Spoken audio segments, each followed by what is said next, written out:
सहचरियों का भाव है कि वो श्री जी को कभी उदास नहीं देख सकती। सब सखियां गईं और जाकर के श्री जी से निवेदन करने लगी, हे स्वामिनी जी, आपके शोक को कारण कहा है? आज आपको मुखमंडल, आपको मुख कमल इतना मुरझा क्यों रहे हो है? कहा कोई कष्ट है? आज्ञा करो श्री जी। हमारी श्री जी को मुख भी यदि नेक भी कष्ट में आ जाए तो ललिता विशाखा 33 करोड़ देवतान की पूरी मीटिंग बैठा लें। कौन ने किया अपराध? हमारी श्री जी आज कष्ट में बैठी हैं। हे सूर्य, तेने कहीं ज्यादा तपन तो नहीं कर दियो? हे ब्यार, तेने कहीं आज ज्यादा ठंडी हवा तो नहीं बहा दी? हे जल, तू आज कहीं उष्ण तो नहीं है गयो? सबकी खैर नहीं महाराज, अगर श्री जी हमारी शोक में आ गई तो। ललिता विशाखा ने पकड़े 33 कोटि देवता बैठा दिए सबरे वृंदावन में, बोले आज हमारी श्री जी शोक में क्यों है? सब 33 कोटि देवता थर थर कांप रहे हैं, बोले हमने कोई अपराध नहीं किया है, श्री जी से ही पूछो उनके हृदय को कहा भाव है। ललिता विशाखा गई और जाकर के श्री जी के चरणन में प्रणाम किया, हे श्यामाजू, आपके शोक को कारण कहा है? बोले शोक को कारण और कछु ना है, केवल एक ही है। बोले कहा? श्याम सुंदर हमसे एक कला में आगे हैं। कौन सी कला में? बोले नृत्य कला में। श्याम सुंदर हमसे ज्यादा बढ़िया नृत्य करें। जब नृत्य होवे, रास बिहार होवे और जब सगन कुंज में हमारी लीला होवे तो उनको नृत्य इतना सुंदर होवे कि वाकू देखत देखत मैं मोकू कहा अंग की प्रदर्शन करने हैं, कैसी भाव धारण करने हैं, कैसा नृत्य कर, मैं भूल जाऊं, इतना सुंदर नृत्य करें। सब सखियां बोली तो ये आपके शोक को कारण? बोले शोक को कारण ये ना है, शोक को कारण ये है कि मैं श्याम सुंदर से नृत्य सीखना चाहूं और आज मैं जाऊंगी, श्याम सुंदर के पास जाऊंगी, उन्हीं से नृत्य सीख के आऊंगी। सब सखियां बोली तो यहां में शोक करवे वाली कहा बात है? आप तो केवल आज्ञा कर दो, अभी सब व्यवस्था हम करें। हाँ भाई, रथ मगाओ, चवर डुराओ, इत्र की बौछार करो, गुलाब चल झड़कते भय चलो, जय जयकार करते भय चलो, पुष्प की वर्षा करो। आज श्री जी को लेकर के श्याम सुंदर के पास जाएंगी, नृत्य सीखवे के काजे। तो गायन की जब बात आवे तो हमारी श्री जी आगे हैं, लेकिन जब नृत्य की बात आवे तब हमारे ठाकुर जी आगे हैं। तो आज श्री जी बोली कि हम जाएंगी नृत्य सीखवे। दो काम पूर्ण होंगे, एक तो नृत्य सीख आएंगी, दूसरा श्याम सुंदर को निहार आएंगी। ललिता विशाखा ने रथ मंगा लिए महाराज, चंवर डुरा रही हैं, पुष्प वर्षा कर रही हैं, पूरे मार्ग में गुलाब जल को छिड़काव कर दियो। बोले तैयारी रखो, पूरा प्रोटोकॉल बनाओ। बोले क्यों? श्री जी जाएंगी। जैसे किशोरी जी बाहर आई, बाहर आकर के देखे रथ खड़े हैं, चंवर डुराए जा रहे हैं, पुष्प बरसाए जा रहे हैं और इत्र के छिड़काव हो रहे हैं। श्री जी बोली ये सब कहाँ है? ललिता विशाखा बोली आप नृत्य सीखने जाओगी ना तो लेके चलेंगे आपको। बोले नृत्य सीख वे विद्यार्थी बन के जानो, राजा बन के नहीं जानो। ये सब वापस करो, ये रथवत में बैठ के नहीं जाएंगे, हम पैदल पैदल जाएंगे। ललिता विशाखा बोली जो आज्ञा। रथवत वापस कर दिए, सब सखियां तैयार हो गई, चलो श्री जी। बोले नृत्य सीखवे जा रहे हैं, वहां पे उनको परखवे नहीं जा रहे हैं कि वो कैसा नृत्य करें। तुम लोग नहीं जाओगी, तुम यहीं बैठो, हम अकेले ही जाएंगे। ललिता विशाखा बोली ये काम नहीं हो सकता, अकेले तो हम आपको कभी नहीं भेजें। श्री जी बोली जाएंगी तो हम अकेली जाएंगी, नहीं तो नहीं जाएंगी, और फिर पूरे दिन ऐसी मुरझाई हुई बैठी रहेंगी, ना भोजन पाएंगी ना जल पिएंगी, और तुमको ये स्वीकार है तो फिर चलो हमारे साथ। श्री जी को सुख देने के लिए तो सब सखियां सब ने कहा अच्छा जैसी आपकी इच्छा, आप अकेले जानो चाहो आप अकेली जाओ, लेकिन हम अपना एक काम करेंगे। बोले कहा काम करेंगे? बोले आप बैठो। श्री जी बैठ गई और ललिता विशाखा दोनों सामने बैठ गई। अब श्री जी ने जितना श्रृंगार किया है सब श्रृंगार को लिखती जा रही हैं, काका पहन के जा रही हैं। माथे पे ऐसा सुंदर शीश फूल धारण किया है, कानन में ऐसे कुंडल पहने हैं, हाथन में ऐसे कड़ूला पहने हैं, उंगलीन में ऐसी अंगूठी मुंदरी पहनी है, पामन में पाजेब पहनी है, कमर में करधनी पहनी है, गले में इतनी माला, एक एक चीज लिखती जा रही है। श्री जी बोली ये सब कहा कर रही हो? बोली आपके गुरुजी चोर हैं, तो पहले ही पूरा लेखा जोखा कर लें, कहीं पता चली आप लौट के आई और कोई सामग्री नहीं मिली तो।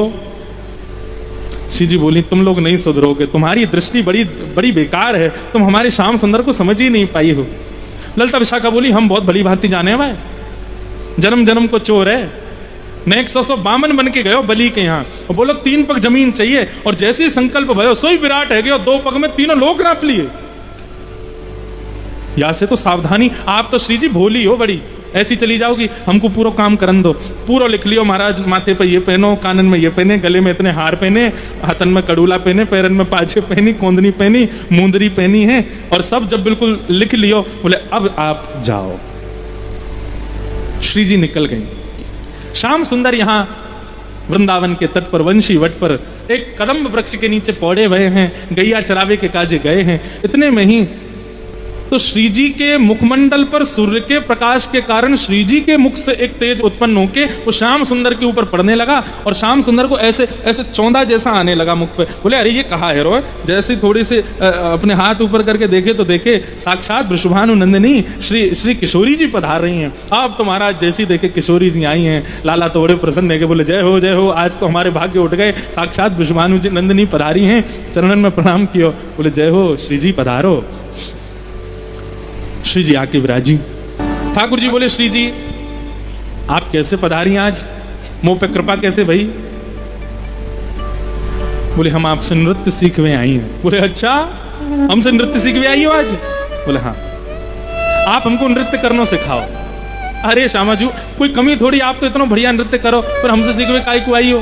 बोले नहीं आप जैसा नृत्य करना, ब्रजभाषा समझ आ रही है ना, मुझे आप जैसा नृत्य करना है। ठाकुर जी बोले 3 बातों को ध्यान रखियो। पहली बात, जैसो गुरु बतावे वैसो पालन करियो। दूसरी बात, भाव में बिल्कुल भी भंगिमा नहीं होनी चाहिए। यदि नृत्य करते करते आप श्रमित रह जाओ तो मुखमंडल पर दिखाई नहीं देना चाहिए। तीसरी बात, मैं जैसो जैसो कहूं यूं हाथ ऐसे हाथ, उनको विशेष ध्यान रखियो, ताल नहीं छूटनी चाहिए। श्री जी बोली जैसे बताओगे करेंगे, लेकिन आप हमको नृत्य सिखाओ। अब सामने ठाकुर जी खड़े हैं, वंशी आदि सब कदम के नीचे धर दई और उनके सामने श्री जी खड़ी हैं। अब ठाकुर जी उनको नृत्य करना सिखा रहे हैं और सामने श्यामा जी नृत्य कर रही हैं। ठाकुर जी कह रहे हैं श्री जी आपको नृत्य करने की कहाँ आवश्यकता है? श्री जी बोली क्यों? बोले आप तो केवल अपनी भ्रगुटी टेढ़ी कर ले, वही से ही सब नृत्य करने लग जाएं।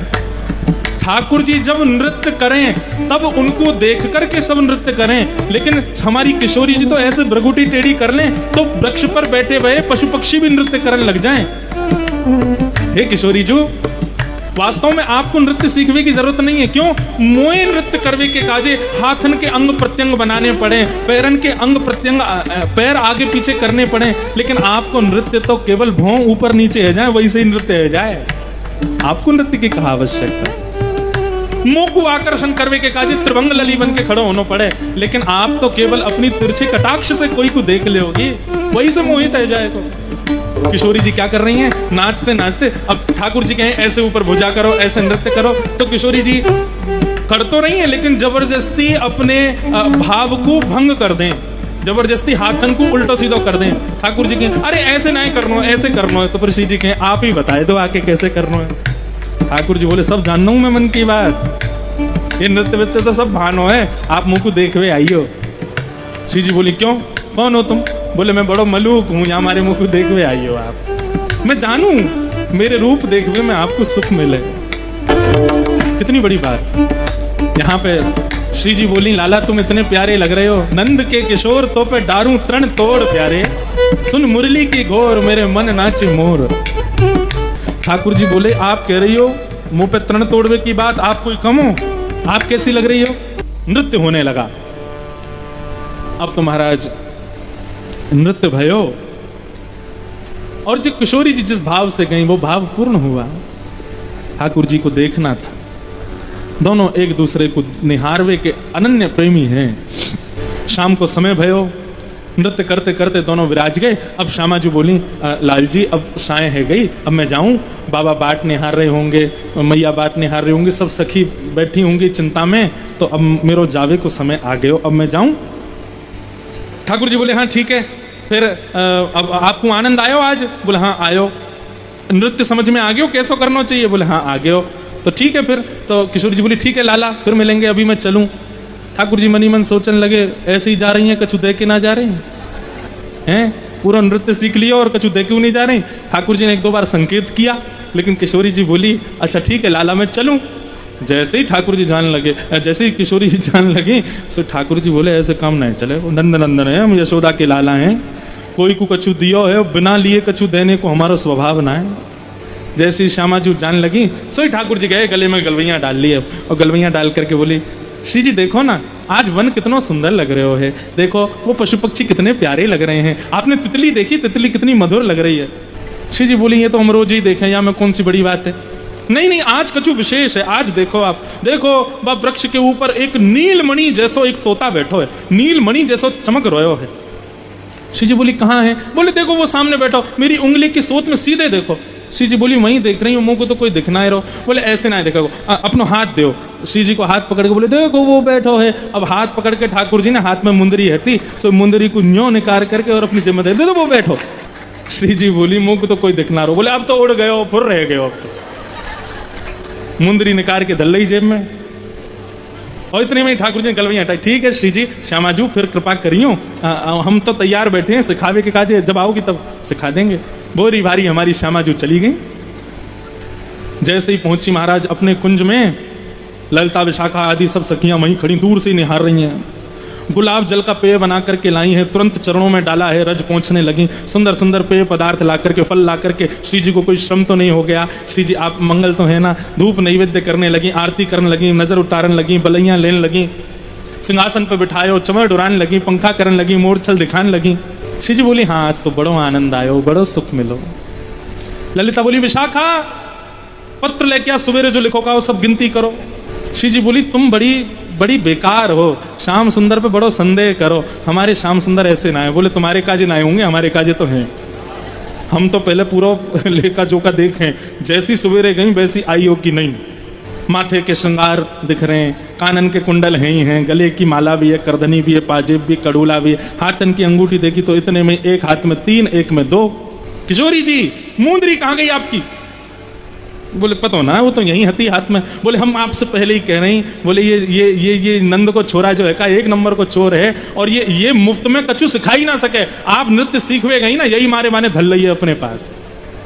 श्री जी बोली तुम लोगों को स्वभाव बड़ो बेकार है, ऐसे संशय ना करना चाहिए, हमारे श्याम सुंदर ऐसे नहीं। बोले वो ऐसे ही है, और सुनो अब आप जाके पहुंच जाओ, आराम करो, कल हम जाएंगी नृत्य सीखवे, हम भी तो देखें कैसे नृत्य सिखावे। दूसरे दिन ललिता विशाखा आदि सब सखियां पहुंच गई, नंदनंदन अपनी गैया चरा रहे। दूर से ही ठाकुर जी ने देख लें कि श्री जी की सखियां आई हैं। ठाकुर जी समझ गए, बोले जरूर इन लोगों ने पता चल गई है। सब सखियां आकर के खड़ी हो गई और ऐसे देखने लगी ठाकुर जी को। ठाकुर जी बोले कहा है? बोले दे दो।